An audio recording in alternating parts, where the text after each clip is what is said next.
If you cannot recognize a loved one's idiosyncratic way of communicating, if you cannot recognize the obstructions to genuine communication, you're selfish. And the emotional barriers, you may be left feeling alone.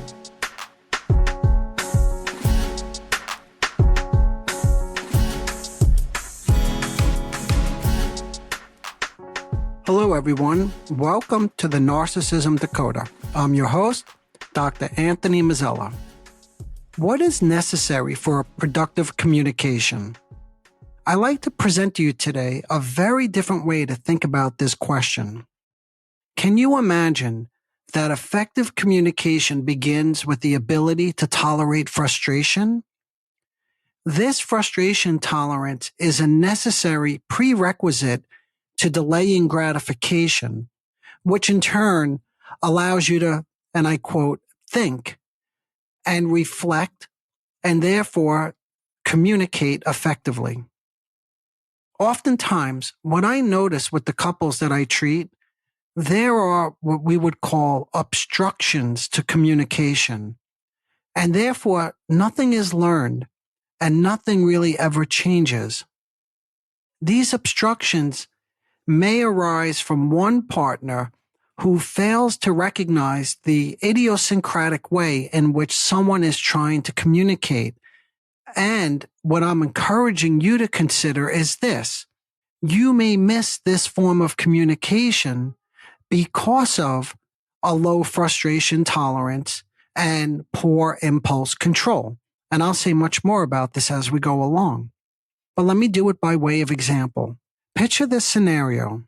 She is seething with anger because she feels that he was, I quote, selfish when he made plans with his friends, or he stayed out late watching the game, or you could fill in the blank here. Maybe he left you home alone for too long. She lashes out and calls him selfish, which this is what I meant before by impulsive. This is an impulsive thought. This illustrates precisely what I meant, that this little scenario captures how one with low frustration tolerance struggles to delay gratification. And yes, there is gratification. I know she feels very hurt, but the gratification comes in hurting him. And this leads to impulsive actions. That's her lashing out, calling him selfish. So just in this little scenario, we can already see low frustration tolerance and poor impulse control. Now, is she trying to hurt him because she feels hurt? That's one possibility. Is this perhaps a projection of a painful feeling? Maybe one can even say a mangled or distorted form of communication. Again, this is the obstruction to communicating. Something blocks her from communicating effectively. Slowing her down with inquisitive questions and exploring her strong reaction reveals she cannot express how hurt she feels or convey the pain of being disregarded. To access these complex emotions, we first need to delay the gratification that comes along with impulsively attacking him by slowing her down and helping her reflect and think enables her to express herself more clearly. With this, he begins to see what she's really trying to communicate, but because he's struggling with his own narcissistic issues, such as lacking empathy, it hinders his understanding of how his actions and behavior have painfully impacted her. He initially stays fixated on feeling insulted by her accusations of selfishness, and because of his own limited frustration tolerance and, again, poor impulse control, his immediate focus is on what? Counterattack. Slowing him down, he starts to recognize and acknowledge that he left her out of whatever the plans were, or he stayed out too long. or he was inconsiderate. Again, here you could fill in the gap. Now, I know this is not a full apology, but nevertheless, his acknowledgement is a really significant step forward in understanding her. Because why? He's now attempting to communicate and connect as he acknowledges this. But she quickly launches into a familiar accusation. This is what you always do. You're always selfish. You never consider me, etc. At this moment, for some reason, she's preventing the communication from becoming meaningful. She seems unable to tolerate being emotionally held, and she then wards off any pleasure or intimacy that, she could have potentially experienced in this moment. Or alternatively, perhaps she fails to recognize his idiosyncratic way of communicating, much like his earlier oversight when she called him selfish. Remember, this was her obstructed form of communication. She simply couldn't say that she felt hurt. So now he's trying to communicate, and she can't see what he's trying to communicate. Now, if this stuff is left unchecked, if one does not intervene to break this routinized mutual misunderstanding, it could perpetuate the cycle of what? Miscommunication and subsequently emotional disconnection.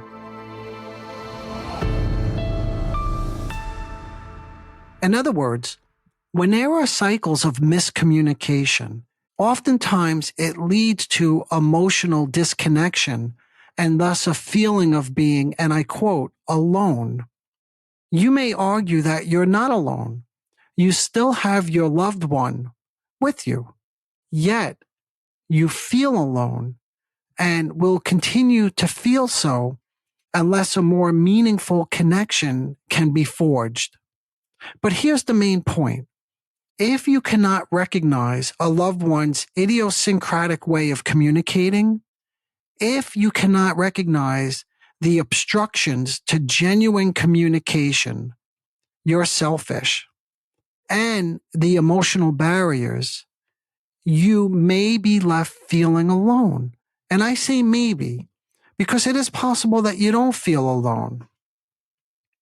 You see, what I'm getting at is I can imagine that one might argue that you and a loved one argue like this, like the example that I just gave, all the time, and that you don't feel alone. See, again, I'm making the argument that you don't feel alone.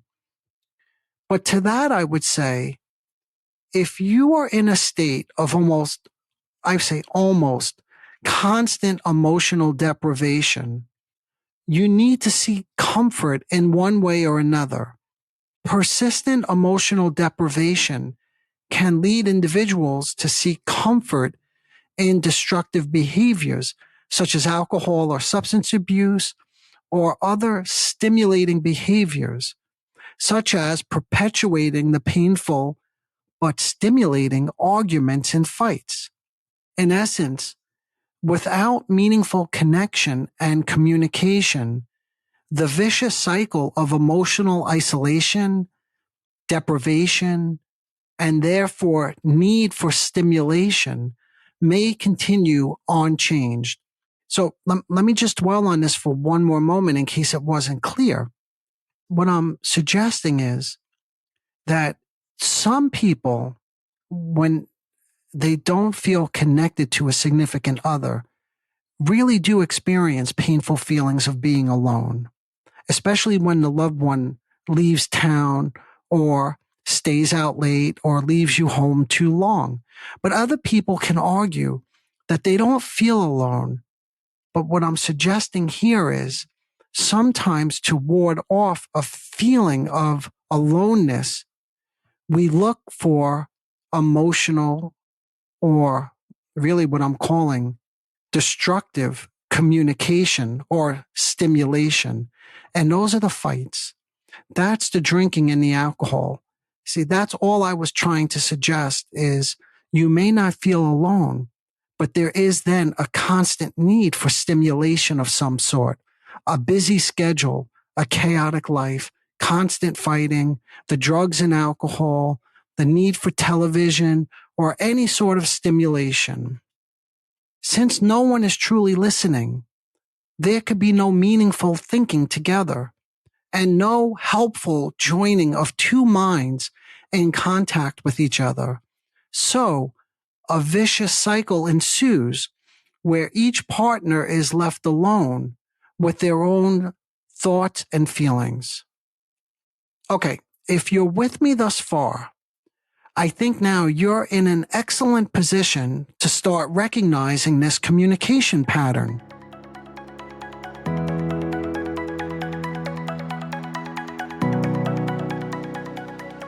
Recognizing and slowing things down is an important step toward increasing frustration tolerance and impulse control, and therefore paves the way for genuine connections. So slowing things down, and for those of you who have listened to prior episodes, know that I'm always a big advocate, and there are many, many benefits to slowing things down. And this is one of them. It paves the way for genuine connections. To return to the example of him leaving her alone too long, I help her get closer to her experience of feeling tormented by him, while simultaneously I help him begin to express how he felt he was the victim and felt cruelly treated and blamed by her. His perception of her was one of someone who could only moralize, only see what he was doing wrong, and accuse him of being unavailable. That's the selfish comment. Gradually, as deteriorated or obstructed forms of communication and impulsive thoughts, the impulsive thoughts are any of these. You're selfish, you're a stalker, you're lazy, you always do X or Y, but you see the emphasis is on you always. All of these are obstructed forms of communication. When anything starts with an accusation like this, it's not a genuine way to communicate. But as we begin to slow some of this stuff down, elements of an understanding other began to develop. In other words, she could begin to feel that he understood her. Conversely, he felt the same way as we got into more genuine thoughts and feelings. However, to have the capacity to weather the emotional storms, you must remain curious and interested in knowing your own and your loved one's inner psychic reality. You must try to understand what they're really saying or trying to communicate. And that takes effort. But the rewards are so high, or the cost, I should say, is so high when we don't try to make this effort. In other words, attention coupled with the ability to tolerate frustration paves the way for a deeply, and I emphasize this word, fulfilling experience that remains manageable and devoid of overwhelming stress and conflict and chaos. This experience, then, this process of tolerating the frustration, not acting impulsively, is conducive for retention and storage. What am I talking about? What does this mean? The act of storage entails not only remembering, but also internalizing the experiences of understanding others. Not just that you're understanding them, but others become understanding.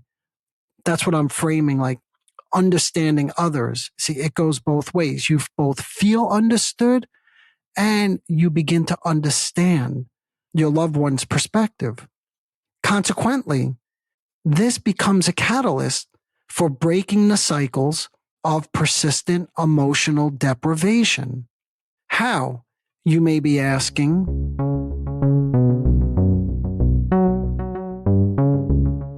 Again, I put emphasis on fulfilling experiences. See, fulfill.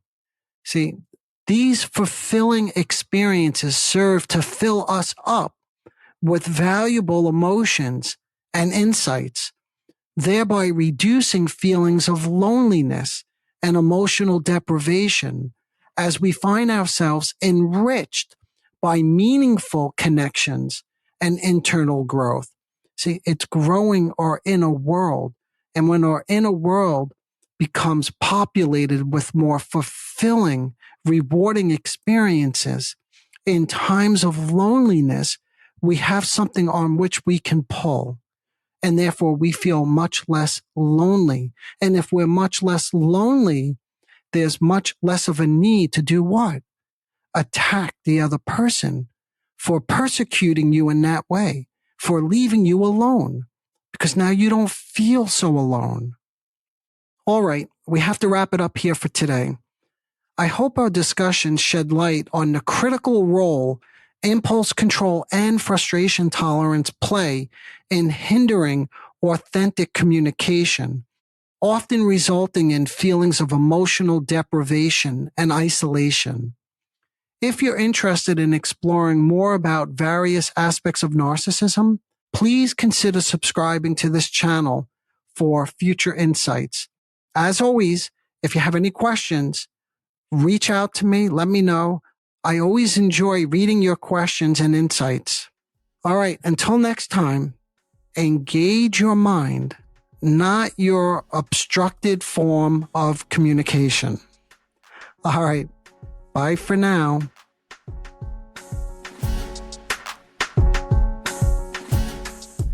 Disclaimer alert. The Narcissism Dakota podcast is provided for general information purposes only.